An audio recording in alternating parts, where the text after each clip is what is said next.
তথৈব ভজাম্যহম মম বর্তানুবর্তন্তে মনুষ্যা পার্থ সর্বশ। গতকাল শ্রীমদ্ ভগবদ গীতার চতুর্থ অধ্যায়ের এই একাদশ সংখ্যক শ্লোকে আমরা ছিলাম। ঋষি বঙ্কিমচন্দ্র তার গীতা রহস্য গ্রন্থে অসাধারণ একটি বক্তব্য রেখেছেন। গতকাল আপনাদের বলেছি এই হলো প্রকৃত হিন্দু ধর্ম বা সনাতন ধর্মের রূপ। আমরা যারা সনাতন ধর্মাবলম্বী ভারতবর্ষে বাস করি, জন্মসূত্রে ভারতবর্ষের ধর্মকে জানবার, শুনবার, ভাববার সুযোগ পেয়েছি। আমাদের কিন্তু গীতার এই শ্লোকে এসে দাঁড়াতেই হবে প্রত্যেককে। যে যথামাং প্রপদ্যন্তে, পৃথিবীর কোন ধর্মশাস্ত্রে কোন ভগবান এই জাতীয় উক্তি কিন্তু করেননি।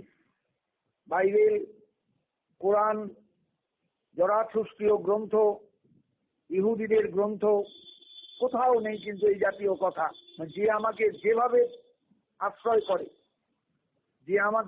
যে আমার কাছে যেভাবে প্রপন্ন হয়, আমি তাদের সেইভাবেই ভজনা করি। হে পার্থ, মম বর্ত অনুবর্তন্তে হি, আমার পথই সবাই অনুসরণ করে, সমস্ত মানুষ সর্বপ্রকারে। কথাটার গুরুত্ব বুঝবেন প্রত্যেকে, কথাটার গভীরতায় যাবেন যে ভারতবর্ষের এই হলো সনাতন ধর্মের আসল রূপ। গীতা সেই সনাতন ধর্মের আসল রূপটাকে তুলে ধরেছেন এই জায়গায়। ভগবান পার্থসারথী অর্জুনকে সামনে রেখে জগৎবাসীর কাছে তার নিজের সত্তাটার পরিচয় দিচ্ছেন। আমি কি সত্তা নিয়ে চলি একবার দেখো। একটা গল্প পড়েছিলাম বাংলা ভাষায়, দেবতার জন্ম। দেবতার জন্ম গল্পের মূল কথাটাই হলো রাস্তায় চলতে চলতে একটা পাথর, সেখানে হোঁচট খায় প্রত্যেকে, কিন্তু কেউ ফিরেও তাকায় না। পাথরটা ওখানে পড়ে আছে, রোজই কেউ না কেউ হোঁচট খায়। একদিন হঠাৎ একজনের মনে হলো এই হোঁচট খাওয়া পাথরটাকে উপড়িয়ে ফেলতে হবে। সেই হোঁচট খাওয়া পাথরটাকে তোলা হলো। দেখা গেল একটু সামান্য অংশই রাস্তার উপর জেগেছিল, তলায় অনেকখানি পাথর। সেই পাথরটার ভারী সুন্দর শেপ, আকৃতিটা ভারী সুন্দর। পাথরটা রাস্তায় রইল না, পাশের একটা গাছতলায় পাথরটার স্থান হলো। কোন এক অজ্ঞাত ভক্ত এসে পাথরটার গায়ে সিঁদুর লেপল। এইবার পাথরটা দেবতার মহিমায় মণ্ডিত হলো। স্নানে যাওয়ার পথে রাস্তায় চলতি মানুষ দুহাত তুলে প্রণাম করে পাথরটাকে। কেউ শিব ভাবে, কেউ বিষ্ণু ভাবে, কেউ সর্বমঙ্গলা ভাবে। সবাই এইভাবে নিজস্ব ভাবনা দিয়ে পাথরটাকে ভরিয়ে তুলল। কিছুদিন পর দেখা গেল সিঁদুরের উপর দুটো ফুল পড়েছে। স্নানার্থী স্নান শেষে জল নিয়ে যাওয়ার সময় এক বন্ধুর জল পাথরটার উপর ঢেলে যাচ্ছেন। এক নূতন দেবতার জন্ম হলো রাস্তার ধারে, রাস্তার হোঁচট খাওয়া পাথর থেকে। এই হলো ভারতবর্ষ। অর্জুন, আমাকে এইভাবে মানুষ ভজনা করে, কোথাও বৃক্ষ রূপে, কোথাও ঢেলা রূপে, কোথাও পাথর রূপে, কোথাও মৃন্ময়ী রূপে, কোথাও নানা মূর্তি, নানা কিছু দিয়ে তৈরি মূর্তি। লক্ষ্য করবেন ভালো করে, মানুষ সেখানে দুহাত তুলে প্রণাম জানায়। যে যথামান প্রপদ্যন্তে, যে কোনো মানুষ, যে স্তরের মানুষই হোক, যে আমার কাছে যেভাবে প্রপন্ন হয়, যেভাবে আশ্রয় নেয়, আমি তথৈব ভজাম্যহং তাং, আমি তাকে সেইভাবে ভজনা করি, সেইভাবে তার কাছে যাই। ভাবতে পারবেন এই উদারতা? ভাবতে পারবেন ভারতীয় সনাতন ধর্মের এই উদারতাকে? আজকে আমরা উদারতা হারিয়ে ফেলেছি। কাউকে ঘৃণা করি, কাউকে কোলে টানি। এটা কিন্তু কখনোই ভারতবর্ষের কোথাও ছিল না, আজও নেই। এগুলো সবই কিন্তু মেকি। ভারতবর্ষ সকলকে স্থান দিয়েছে, দিবে আর নিবে, মিলাবে মিলিবে, যাবে না ফিরে, এই ভারতের মহামানবের সাগর তীরে। এই হলো ভারতবর্ষ। যে যথামাং প্রপদ্যন্তে তাং তথৈব ভজাম্যহম মম বর্ত অনুবর্তন্তে। জানো অর্জুন, আমার বর্তমানে হলো পথ, রাস্তা। আমার পথকেই সবাই অনুসরণ করে। অর্থাৎ জগতে যখন আমি আসি কোন অবতার রূপে, আমি জগৎবাসীর কাছে কিছু আদর্শ রেখে যাই। এটা আমার কাজ। আর সেই পথকেই মানুষ অনুসরণ করে। গৌরহরি এসেছিলেন, তিনি বৈষ্ণব ধর্মের পথপ্রদর্শক, অথচ দক্ষিণ ভারতে চলার পথে তিনি যে দেবালয় পেয়েছেন সেই দেবালয়ে গিয়ে প্রণাম করেছেন। কেউ বাদ ছিলেন না তার রাস্তায়, কেউ প্রণামের বাহিরে ছিলেন না। এটা শুধু গৌরহরি রূপে গৌর সুন্দর দেখিয়েছেন তাই নয়, ভগবান যখনই যুগে যুগে অবতীর্ণ হয়েছেন এই ভারতবর্ষের বুকে, অবতার রূপেই বলুন, যে কোনো অবতার রূপে, যে কোনো মহামানব রূপেই তিনি আসুন, এই শিক্ষাটাই ভারতবাসী পেয়েছে প্রত্যেকের কাছে, যে সর্বত্র জানিলে কৃষ্ণ অধিষ্ঠান, সর্বত্র তিনি আছেন। আর সত্যি তো, ব্রহ্ম তত্ত্ব মানেই তো ভূমা তত্ত্ব, সর্বং খল্লিদং ব্রহ্ম। এই উপনিষদের বাক্যের মানেটা কি? সমস্ত জগৎটাই ব্রহ্মময়। এখানে গাছ ব্রহ্ম, মাটি ব্রহ্ম, জল ব্রহ্ম, নদী ব্রহ্ম, সাগর ব্রহ্ম, পাহাড় ব্রহ্ম, পর্বত ব্রহ্ম, সবই তো ব্রহ্ম। তাহলে কেউ যদি সেই ব্রহ্মবোধের চেতনা নিয়ে সর্বত্রই মাথাটা নত করে, সে কি ঈশ্বরকে ডাকবে না? ডাকলো না? সে তো ঈশ্বরকেই ডাকলো। সেই কথাটাই গোবিন্দ বলতে চেয়েছেন, অর্জুন, আমার কোনো বিশেষ রূপ নয়, যে যেভাবে যাকে প্রার্থনা করে, যে যেভাবে যার কাছে যায়, আমার যে সত্তার কাছে যায়, আমি তো ভূমা সত্তা। আমার সত্তার তো কোনো পরিমাপ নেই, কোনো ক্ষেত্রফল নেই। আমার সত্তার কোনো ক্ষেত্রফল নেই। দৈর্ঘ্য, প্রস্থ, উচ্চতা, এই যে ক্ষেত্রফল করতে গেলে বা ক্ষেত্রফল জানতে গেলে যেগুলো লাগে, আমার তো ক্ষেত্রফল পাওয়া যাবে না। আমার দৈর্ঘ্য, আমার প্রস্থ, আমার উচ্চতা বলে তো কিছু নেই, আমি সর্বত্র আছি। এই ভূমা বস্তুর অনুভব যার মধ্যে জাগবে, যার মধ্যে সৃষ্টি হবে, তিনি সর্বত্রই ভূমাকে দর্শন করবেন। একটা বৃক্ষের মধ্যেও তাকে দেখবেন, একটা লতার মধ্যেও তাকে দেখবেন, একটা জলাশয়ের মধ্যেও তাকে দেখবেন, একটা পাহাড়ের মধ্যেও তাকে দেখবেন, একটা ঢেলার মধ্যেও তাকে দেখবেন, একটা প্রাণীর মধ্যেও তাকে দেখবেন। এই হলো ভারতবর্ষের শিক্ষা। তাই আমাদের একবারে ব্রহ্ম থেকে কীটাণুকীট পর্যন্ত সর্বজীবকে প্রেম দান করতে আধুনিক যুগের শ্রেষ্ঠ ঋষি বিবেকানন্দ বলেছেন, সমস্ত প্রাণীকে ভালোবেসো, সমস্ত প্রাণীকে শ্রদ্ধা করো। এইটাই তো সেই শিক্ষা, মম বর্তানুবর্তন্তে মনুষ্যা। যেন অর্জুন, সমস্ত মানুষ আমার পথকেই অনুসরণ করে, আমি যে সর্বত্র আছি। অতএব এই উপলব্ধিটা আমাদের ভারতের মানুষের প্রত্যেকের প্রয়োজন। গীতাও সেই শিক্ষাটাই আমাদের দিয়েছেন। বিতরাগ ভয়ক্রোধা, আগের শ্লোকে বলেছেন, মন্ময়া মাম উপাসিতা বহব জ্ঞান তপসা পুতা মদ ভাবমাগতা। এই যে মদ ভাবমাগতা, এটা নিয়েই তো প্রশ্ন তোলা যায় আগের শ্লোকে। অর্জুন যদি বলেন, প্রভু তোমার তো ভাবের অন্ত নেই, জ্ঞানী ভক্ত, কর্মী, সকাম, নিষ্কাম, উপাসক, যে কোনো উপাসক, এরা কোন ভাবে তোমাকে প্রাপ্ত হবে? তার উত্তর দিচ্ছেন ভগবান, যে যেভাবেই আমার কাছে আসুক, যে যেভাবে আমাকে স্মরণ করুক, যে যেভাবে আমাকে গ্রহণ করুক, আমি তার মধ্যেই তার কাছে আছি, তার মধ্যেই সেই ভাব নিয়ে তার কাছে যাব। এটাই হলো সবচেয়ে বড় ভারতবর্ষের শিক্ষা, উপদেশ এবং আমাদের সবচেয়ে আনন্দের বিষয়। আমাকে ওই রূপেই চিন্তা করতে হবে, ওই রূপেই ভাবতে হবে। শাস্ত্র যা বলেছেন তা নয়। কিন্তু একজনের কাছে তিনি শিশু পুত্র রূপে এলেন, সে পুত্রের মধ্যেই তাকে দেখতে পেল। একজনা তার কাছে একটা সাধারণ প্রাণী রূপে এলেন, একটা গরু রূপে এলেন, সে গরুর মধ্যেই তাকে পাবে। একজনা তাকে কুকুর রূপে ভাবছেন, কুকুরের মধ্যেই সে তাকে পাবে। আলাদা কিছু তো নয়, কারণ সকলের মধ্যেই তো তিনি ব্রহ্মরূপে আছেন, পরমাত্মা রূপে আছেন। মম বর্তানুবর্তন্তে, সবাই আমার রাস্তাটাকেই অনুসরণ করে। অর্জুন, ভুলে যেও না, আমি সর্বত্র আছি, আমি সর্বত্র স্থিত। আমার কোনো জায়গা বলে, আলাদা স্পেশাল জায়গা বলে কিছু নেই, যে তীর্থে গেলেই তাকে পাবো, ধর্মস্থানে গেলেই তাকে পাবো, মন্দিরে গেলেই তাকে পাবো, এটা ঠিক নয়। সর্বত্র আমি আছি, যে যেভাবে আমার ভজনা করি। একটা মাটির ঢেলাও দেবত্ব প্রাপ্ত হন। আমাদের শাস্ত্রে বলা আছে শ্লোকে, অস্মাভি জাতি দেবত্বং মহদ্ভি সুপ্রতিষ্ঠিত।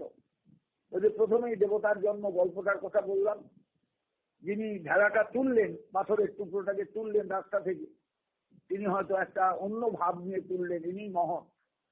তিনি তাকে স্থাপন করলেন একটা গাছতলায়, একজনে এসে সিঁদুর মাখালো, পরের দিন থেকে ফুল চড়লো তার ঘাড়ে, তার উপর কেউ জল দিয়ে গেল, স্নান করে ফিরে যাওয়ার সময় এইভাবে দেবতার জন্ম হয়ে গেল। আপনি ভারতবর্ষের পথ চলতি রাস্তায়, পথে যেতে যেতে রাস্তায় ডানে বাঁয়ে তাকাবেন, এরকম কত দেবতা দেখতে পাবেন, তার ইয়ত্তা নেই। ইনি কে? না সর্বমঙ্গলা। ইনি কে? না ষষ্ঠী ঠাকুর। ইনি কে? না শিব। ইনি কে? না দুর্গা। সব এক একটা নাম পাবেন। মানুষ সেখানে প্রণাম জানাচ্ছে, ভোগ চড়াচ্ছে, কোন বিশেষ তিথিতে বিশেষ পুজো হচ্ছে। এগুলোই হলো ভারতবর্ষের আসল দৃশ্য। এই হলো হিন্দু ধর্মের ব্যাপকতা, হিন্দু ধর্মের সার্বজনীন রূপ। এই হলো ভারতের সনাতন ধর্মের ব্যাপক রূপ একটা। আমাদের প্রত্যেকের সেটা বোঝা দরকার। এইভাবেই কিন্তু দেবতার সৃষ্টি হয়েছে। অসংখ্য দেবতাকে আমরা বলি না আমরা 33 কোটি দেবতা। 33 কোটি দেবতার জন্ম হলো কোত্থেকে? এই ভারতবর্ষের সনাতন ধর্মে। কেন হলো তার উত্তর দিচ্ছেন বা তার বিষয়ে আলোচনা করছেন ভগবান পরের শ্লোকে। আজ এই একাদশ সংখ্যক শ্লোকে আর বলার কিছু নেই, শুধু একটাই কথা প্রত্যেকের মাথায় রাখা দরকার, যেটা হলো ভারতের সনাতন ধর্মের সর্বশ্রেষ্ঠ উদার একটা দিক, উদারতার একটা দিক। আমরা সবাইকে ভালোবাসি, সবাইকে ঈশ্বর রূপে গ্রহণ করি, কারণ ভারতবর্ষ জানি সর্বভূতে প্রেমময় হয়ে থাকতে, সর্ববস্তুতে প্রেমময় হয়ে থাকতে, কারণ ঈশ্বর সর্বভূতের অন্তর্যামী, সর্ববস্তুতে তার অবস্থান। তিনি ব্রহ্ম তত্ত্ব, তিনি বিষ্ণু তত্ত্ব, তিনি ভূমা তত্ত্ব, তিনি বিরাট তত্ত্ব, তিনি সর্বত্র আছেন। এই বোধটাই হলো আসল, এটাই হলো ভারতের আসল ধর্মবোধ, আসল চেতনাবোধ, আসল তার যে সাধন জগৎ, সেই সাধন জগতের ধারণা। এই নিয়েই ভারতবর্ষ চলছে হাজার হাজার বছর ধরে। গীতাতে সেই ভাবনারই একটা প্রতিচ্ছবি আমরা দেখতে পাই বা প্রতিফলন দেখতে পাই ভগবানের আলোচনায়। আসুন পরের শ্লোকে যাই। দ্বাদশ সংখ্যক শ্লোকে এসে বলছে যে কারণে বললাম যে মানুষ যে এত দেবতার সৃষ্টি করেছে, দেবতা কোত্থেকে এলেন, কোত্থেকে এদের সৃষ্টি হলো, তার উত্তর দিয়ে যাচ্ছেন ভগবান। অসাধারণ কথাগুলো, কিন্তু আপনি সমাজ বিজ্ঞানের সব প্রশ্নের উত্তর পেয়ে যাবেন এই সমস্ত আলোচনায়। যে সমাজে আপনি বড় হয়েছেন, যে সমাজ আপনাকে সবসময় পুষ্ট করেছে তার ভাবনা দিয়ে, তার চেতনা দিয়ে, সবকিছু আপনি বুঝতে পারবেন এই সমস্ত আলোচনার মধ্যে দিয়ে। এই জন্যই গীতার প্রয়োজন আছে আমাদের সবসময় ব্যক্তি জীবনে। আমরা সেই গীতাকে উপেক্ষা করে চলি। আমরা গীতার সঙ্গে খুব গভীরভাবে যে একটা সম্পর্ক স্থাপন, সেটা আমরা করতে পারি না। তার কারণই হলো এই জায়গায় আমরা গীতাকে তো নিয়ে আলোচনার টেবিলে আনি না। গীতাকে নিয়ে ঘরে পারিবারিক জীবনে কোনো আলোচনা হয় না। গীতাটা ধর্মগ্রন্থ বলে ঠাকুর ঘরে আশ্রয় পান, ফুল তুলসী পাতা পান, কিন্তু আলোচনার টেবিলে তাকে আনা হয় না। ছেলে বাবায় গীতার আলোচনা হয় না, ছেলে মায়ে গীতার আলোচনা হয় না, পরিবারের আর সবাইকে সামনে রেখে বাড়ির কর্তা গীতার আলোচনা করেন না। গীতা আমাদের কাছে একেবারেই উপেক্ষার বস্তু। অথচ এই গীতাই ভারতের শ্রেষ্ঠ সম্পদ, শ্রেষ্ঠ মূল্যবান সম্পদ, যার মূল্য আমরা আজও দিতে পারিনি। আমি বারবার বলেছি আপনাদের কাছে ইতিপূর্বে, ভারতবর্ষ স্বাধীন হলো প্রায় 75 বছর হতে যাচ্ছে, অথচ স্বাধীনতার সেই সূচনা থেকে আজ পর্যন্ত আমরা গীতাকে তার মর্যাদায় অধিষ্ঠিত করতে পারিনি।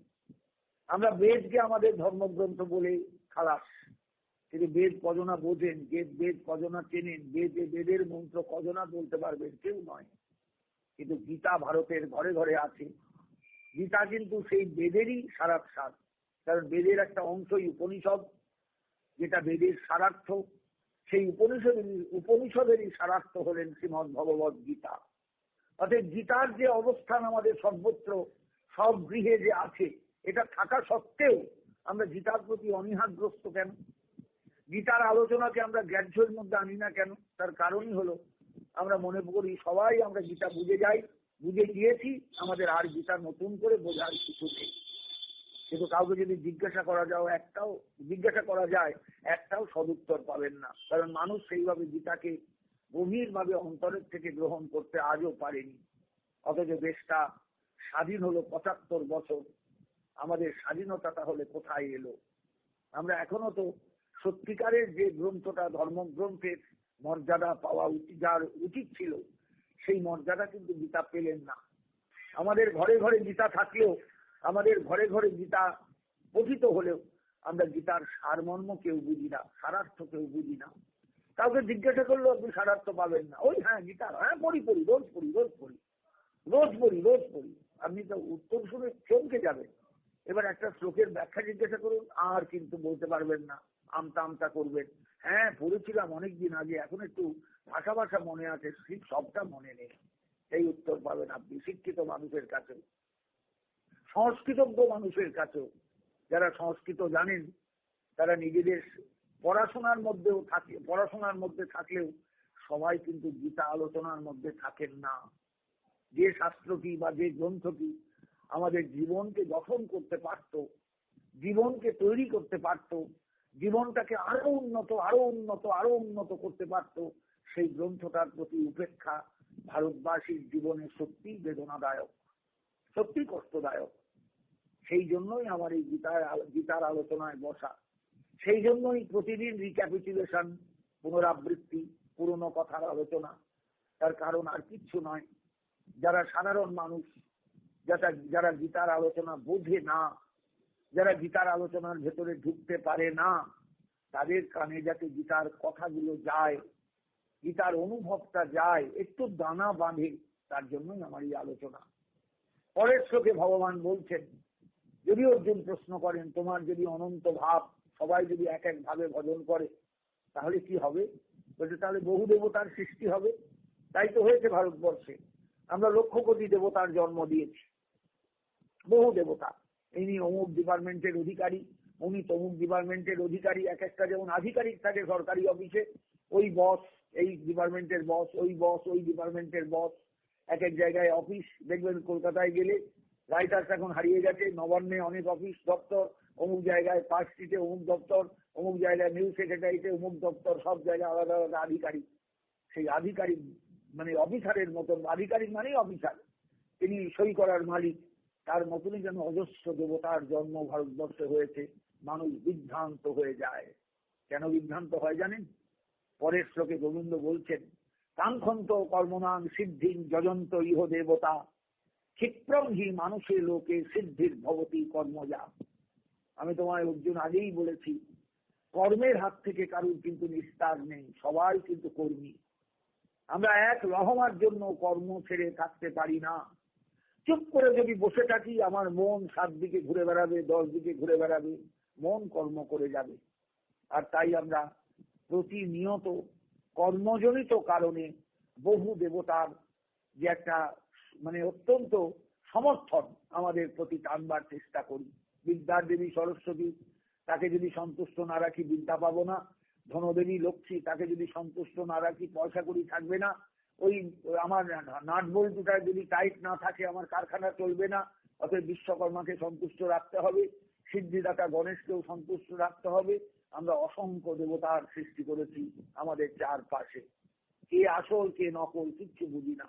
আবার গ্রহরাজ শনি, তিনি গ্রহ দেবতা, যদিও তিনি প্রধান নন, তিনি নবগ্রহের একটা গ্রহ মাত্র, তাকেও সন্তুষ্ট রাখতে হবে। শনিবারে আমি তো মাছ খাবো না, আজকে শনিবার, কিন্তু আসলে মৎস্য নিষেধ হচ্ছে রবিবারে, কিন্তু আমরা শনিবারটাকে স্পেশাল ডে হিসাবে নিই। কেন না, এটা ওরে বাবা গ্রহরাজ শনির হলো এটা বার। এই হচ্ছে আমাদের বিভিন্ন দেবতত্ত্বের চিন্তা। ভাবতে পারবেন না যে আমরা হিন্দু ধর্মের মানুষ কত দেবতাকে মনে মনে স্মরণ করি, কত দেবতার আশ্রয় মনে মনে নিই। কেন নিই? কাঙ্ক্ষন্ত কর্মনাং সিদ্ধি। আমরা মনে মনে আমাদের কর্মের সিদ্ধি চাই। যে রাস্তায় হাঁটছি এই রাস্তায় যেন আমার সিদ্ধি লাভ ঘটে, যে জন্য রাস্তায় বেরিয়েছি আমি যেন রাস্তার শেষে গিয়ে আমার সিদ্ধিকে খুঁজে পাই। যে উদ্দেশ্যে বেরিয়েছি উদ্দেশ্যটা যেন সিদ্ধ হয়। বলুন তো, কে চলে না এই রাস্তায়? কে যায় না এইভাবে? সবাই আমরা এইভাবেই ছুটি। ভগবান বলছেন, অর্জুন এই জন্যই দেবতার জন্ম হয়েছে, অজস্র দেবতার জন্ম।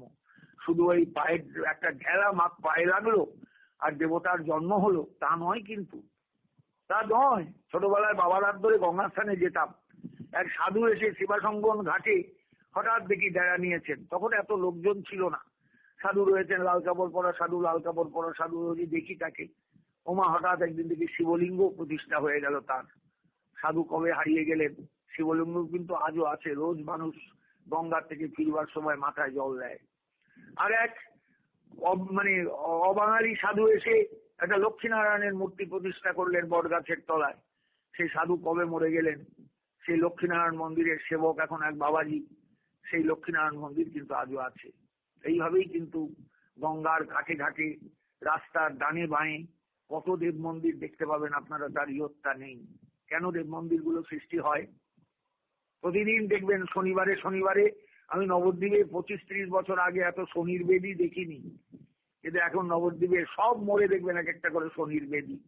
এক একজন পুরোহিত বসে গিয়েছেন, রাস্তায় জ্যাম, গাড়ি চলছে না। কেন? সব মহিলারা হাঁটু গেড়ে বসে, বাবু হয়ে বসে শনির পাঁচালি শুনছেন, তারপরে সিন্নি নিয়ে তারপর বাড়ি যাবেন, তারপরে জ্যাম ফাঁকা হবে। ভাবতে পারবেন জায়গাগুলো? এইভাবেই দেবতার জন্ম হয়, এইভাবেই দেবতার কাছে মানুষ হাঁটু গেড়ে বসে, কারণ সে তো কর্মজনিত সিদ্ধি চায়। আমি এই কাজটা করছি, এই কাজটায় যেন সিদ্ধি হয়। আমার স্বামী এই কাজটায় হাত দিয়েছেন যেন তিনি লাভের মুখ দেখতে পান। এই তো প্রত্যেক নারীর অভিলাষ, প্রত্যেক পুরুষের অভিলাষ। গোবিন্দ একটা জেনারেল কথা বললেন, সাধারণ কথা বললেন সবাই কাছে শুনিয়ে, অর্জুনকে উপলক্ষ করে, কাঙ্ক্ষন্ত কর্মনাং সিদ্ধি যজন্ত ইহ দেবতা। যেন অর্জুন কর্মের সিদ্ধিকে মনে মনে কামনা করে দেবতার যজনা করে, মানুষ দেবতার উপাসনা করে। কি হয় জানো তাতে? দেবতা সন্তুষ্ট হয়ে যান। ক্ষিপ্রং হি মানুষের লোকে সিদ্ধির ভবতি কর্মজা। ওই কর্মজনিত কারণে, ওই দেবতার পূজা অর্চনার কারণে দেবতাকে এটা দিতে হবে, ওটা দিতে হবে, সেটা দিতে হবে। কেউ ভাবে না, চিন্তা করে না শনি ঠাকুরকে সিন্ধি দিতে হয়, এটা কোথায় বলা আছে শাস্ত্রে? সিন্ধিটা তো মুসলমানদের কাছ থেকে আমরা শিখলাম। সিন্ধি তো শনির নৈবেদ্য নয়, কিন্তু দেখবেন শনি পুজোর সিন্ধি লাগবে। কেননা পাশে সত্যনারায়ণ আছেন। আমি বুঝি না, মাথায় আমার আসে না যে শনির সঙ্গে সত্যনারায়ণের কম্বিনেশনটা কোথায়? কোথায় কম্বিনেশন? কোনো তো মিল নেই। নারায়ণ তো বিভু তত্ত্ব, বিষ্ণু তত্ত্ব, শনি তো গ্রহ বিশেষ। তাহলে এই গ্রহ বিশেষের সঙ্গে নারায়ণের সম্পর্কটা কোথায়, কম্বিনেশনটা কোথায়? আমার মাথায় যায় না। অথচ মোড়ে মোড়ে দেখবেন শনি সত্যনারায়ণের বেদি। জানি না অন্য শহরের কি অবস্থা, কিন্তু নবদ্বীপের অবস্থা বড় চমৎকার। প্রত্যেক মোড়ে মোড়ে শনির এক একটা বেদি। চাকচিক্য বাড়ছে দিন দিন, মূর্তি বসে যাচ্ছে, পুরোহিত নির্দিষ্ট হয়ে আছে। শনিবারে তার সামনে প্রচুর ভিড়, প্রচুর মহিলার ভিড়, বিশেষ করে পুরুষের থেকেও মহিলার ভিড় বেশি। এইভাবেই দেবতার সংখ্যা বেড়ে যায় আমাদের সমাজে, আমাদের অন্তরে, আমাদের চারপাশে। কেন? মানুষ কর্মজনিত কারণে সিদ্ধি চায়। আমার যেন এই উদ্দেশ্যটা সিদ্ধ হয়। একটা নতুন ব্যবসা করতে চলেছি, ঠাকুর তুমি একটু আমার দিকে মুখ তুলে চেয়েও, আমি তোমাকে ভালো করে পুজো দেবো, ভালো করে সিন্নি দেবো তোমায়। কিন্তু সিন্নিটাই তো আরবি শব্দ। সিন্নিটা তো এসেছে তো মুসলমানদের কাছ থেকে এককালে, একটা সময়ে বাংলায়। আজকে শনি ঠাকুরকে সিন্নি দিতে হয়, কোন শাস্ত্রে বলা আছে বলুন দেখি? আমার কাছে অবাক লাগে। মানুষের ধ্যান ধারণা কত বিপথগামী হয়ে গেছে। গোবিন্দ কিন্তু সেই বিপথগামী ধ্যান ধারণার একটা উল্লেখ করে গেলেন। কাঙ্ক্ষন্ত কর্মনাং সিদ্ধি যজন্ত ইহ দেবতা, ক্ষিপ্রম হি মানুষে লোকে সিদ্ধির ভবতি কর্মজা। কর্মজা, কর্মজনিত কারণে, কর্মফলের ফেরে মানুষ সিদ্ধি লাভের জন্য খুব শর্টকাট রাস্তা নিয়ে নেয় দেবতার উপাসনার মাধ্যমে। নিষ্কাম কর্ম নয়, সকাম কর্ম। আর এই সকাম কর্মের ফল ভোগ করবার জন্য সবাই ব্যস্ত, কেউ নিষ্কাম কর্মের পথে হাঁটে না। এই হচ্ছে সমাজ, এই হচ্ছে মানুষের জীবনের প্রতিদিনের যে যাকে বলা যায় ডেইলি রুটিন, দৈনিক রুটিন। সেই জায়গাটার থেকে মানুষকে সরে আসতে হবে, তাকে কর্মে নিষ্কাম হতে হবে। যে নিষ্কাম কর্ম সাধনের কথা গীতা ইতিপূর্বে শুনে এলাম, ভগবান এই জায়গায় যেন আমাদের বিপরীত কথা শোনাচ্ছেন। সিদ্ধির ভবতি কর্মজা। যারা কর্মে সিদ্ধি লাভ করতে চায় তারা সকাম, তারা কামনা নিয়েই জগতে কর্মে প্রবৃত্ত হয়। দেবতার অর্চনা করে কামনা নিয়ে, এই দেবতাকে এই ফুল দিলে তিনি তুষ্ট হবেন, ওই দেবতাকে এই ফুল দিয়ে পুজো করতে হবে তবে তিনি তুষ্ট হবেন, ওই দেবতাকে এই ফলটা না দিলেই চলবে না, ওই দেবতার কাছে এইভাবে হাঁটু কাটতে হবে তবে তিনি তুষ্ট হবেন। এই আমাদের ধারণা বোধ। এগুলো কিন্তু সত্যিকারের ধারণা নয়। এগুলো সকাম কর্ম যারা করে, কামনা নিয়ে যারা কর্মে প্রবৃত্ত হয়, তাদের ধারণা। ভগবান তো কামনা নিয়ে কর্মে প্রবৃত্ত হতে বলেননি, বলেছেন নিষ্কাম কর্ম করতে। এর আগে গীতায় শুনে আসেননি নিষ্কাম কর্ম করো, কর্মকে নিষ্কাম করে তোলো, কর্মকে নিষ্কাম করে তোলো, কর্মকে নিষ্কাম করে তোলো, কর্মকে নিষ্কাম করে তোলো। তুমি নিষ্কাম কর্মী হও, তবে তোমার রেহাই। বিষয়টা বুঝবেন সবাই, অনুভব করবেন সবাই, উপলব্ধি করবেন সবাই, তবে গীতার ভেতরে ঢুকতে পারবেন সকলে। গীতা কিন্তু এত সহজ গ্রন্থ নয়। গীতা বুঝলে তখন কিন্তু আপনার কষ্ট হবে, এটা কেন করলাম, এটা কেন করছি, এটা কেন করব।